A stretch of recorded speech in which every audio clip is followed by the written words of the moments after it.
കടുംപിടുത്തമല്ലല്ലോ. അങ്ങനെ ഒരു കടുംപിടുത്തം സർക്കാരിനില്ല, പ്രത്യേകിച്ച് ആശുമാരുടെ കാര്യത്തിൽ ഇടതുപക്ഷ സർക്കാരിനില്ല. കാരണം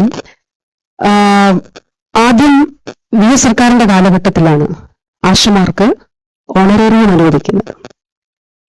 അന്ന് 500 രൂപയാണ്, അവസാനം 300 രൂപ പ്രഖ്യാപിച്ചു, 500 രൂപയാക്കിയിട്ടാണ് ആ ഗവൺമെന്റിന്റെ കാലാവധി പൂർത്തിയാകുന്നത്. പിന്നീട് വന്നത് UDF സർക്കാരാണ്. ആ കാലഘട്ടത്തിൽ ഈ 500 രൂപ നേടിയെടുക്കുന്നതിന് വേണ്ടി വലിയ സമരം നടന്നിരുന്നു. അതും CITയുടെ നേതൃത്വത്തിൽ വലിയ സമരം നടന്നിരുന്നു. അതെല്ലാം റിപ്പോർട്ട് ചെയ്തിട്ടുള്ളവരാണ് നിങ്ങളെല്ലാവരും.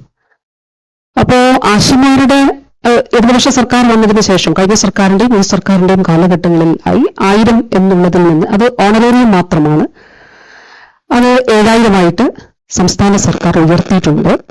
ഇപ്പോ എന്റെ കയ്യിലുള്ള ഒരു ഡേറ്റ, നമ്മുടെ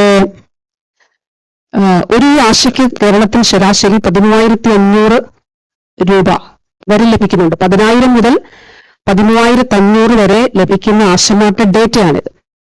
അത് 89% ആളുകൾക്ക് 10,000 മുതൽ 13,000 വരെ ഇൻസെന്റീവും ഓണറേറിയവും ലഭിക്കുന്നുണ്ട്. അപ്പം ചിലയിടത്തെങ്കിലും ഇപ്പോഴും തെറ്റിദ്ധരിപ്പിക്കുന്ന നിലയിൽ പ്രചരണം നടക്കുന്നുണ്ട്. ഓണറേറിയം മാത്രമാണ്, അല്ല. ഇൻസെന്റീവ്സ്, ഫിക്സ്ഡ് ഇൻസെന്റീവ് 3000 ഉണ്ട്. അതിലും 60-40 ആണ്. 60% കേന്ദ്ര സർക്കാരും 40% സംസ്ഥാന സർക്കാരും. ഇനി ഞാൻ നേരത്തെ പറഞ്ഞ ഇമ്മ്യൂണൈസേഷൻ ഉൾപ്പെടെ കുത്തിവയ്പ്പ്, ഒരു കുഞ്ഞിന് കുത്തിവയ്പ്പ് എടുക്കണം, കുടിശ്ശികയോ ഒരു ഓണറേറിയമോ ഇൻസെന്റീവ്സ് ഒന്നും കുടിശ്ശിക ഇല്ല, എല്ലാം അവർക്ക് നൽകിയിട്ടുണ്ട്. ജനുവരി മാസം വരെയുള്ളത് നൽകിയിട്ടുണ്ട്. ധനവകുപ്പ് അതിന് പണം നൽകി, അത് നൽകിയിട്ടുണ്ട്. അല്ല, അത് നമ്മൾ ധനവകുപ്പുമായിട്ട് ആശമാരുടെ സംഘടനകൾ നമ്മളോട് ആവശ്യപ്പെട്ടിട്ടുള്ള കാര്യമാണ്. ബഹുമാനപ്പെട്ട ധനകാര്യ വകുപ്പ് മന്ത്രിയുമായി ആശമാരുടെ സാന്നിധ്യത്തിൽ തന്നെ ഞാൻ ചർച്ച ചെയ്തിട്ടുള്ള വിഷയമാണ്. അപ്പൊ അതില് ഉചിതമായിട്ടുള്ള ഇടപെടലുകൾ ഉണ്ടാക്കി മാറ്റങ്ങൾ ഉണ്ടാക്കാമെന്നുള്ളത് അന്ന് തന്നെ ധനകാര്യ വകുപ്പ് മന്ത്രി പറഞ്ഞു കഴിഞ്ഞു.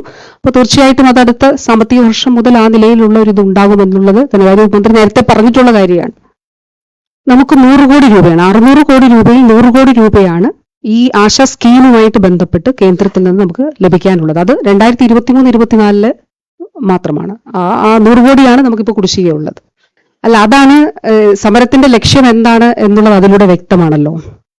എന്താണ് സമരത്തിന്റെ ലക്ഷ്യം? അതൊരു സമരത്തിന്റെ, അതുകൊണ്ടാണ് നോക്കൂ, SUCI എന്ന് പറഞ്ഞൊരു സംഘടനയാണ് ഈ സമരത്തിന് ഇപ്പൊ നേതൃത്വം നൽകുന്നത് ഇപ്പോഴും.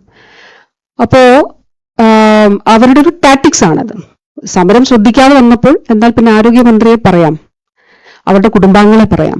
ഞാനും എന്റെ ഭർത്താവും 2 വ്യക്തികളാണ്.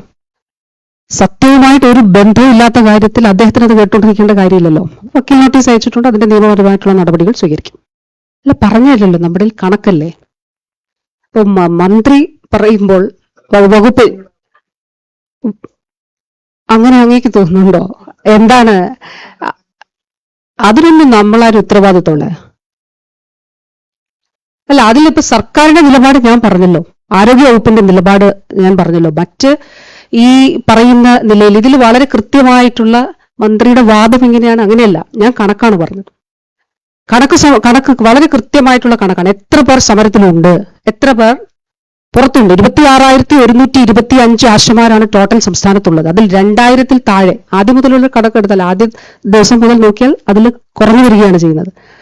അപ്പോ അതിൽ 2000-ൽ താഴെ ആശമാർ മാത്രമാണ് ഇവിടെ സമരത്തിനായിട്ട് ഉള്ളത് എന്നുള്ളത് കണക്കുകളിൽ നിന്ന് വ്യക്തമാകുന്ന കാര്യമാണ്. ഓരോ മെഡിക്കൽ ഓഫീസർമാരും നൽകുന്ന റിപ്പോർട്ടിന്റെ അടിസ്ഥാനത്തിലാണ് ഞാൻ പറയുന്നത്. അപ്പൊ അത് വാദമോ ഒന്നുമല്ല, സർക്കാരിന്റെ മുന്നിലുള്ള കണക്കാണ്.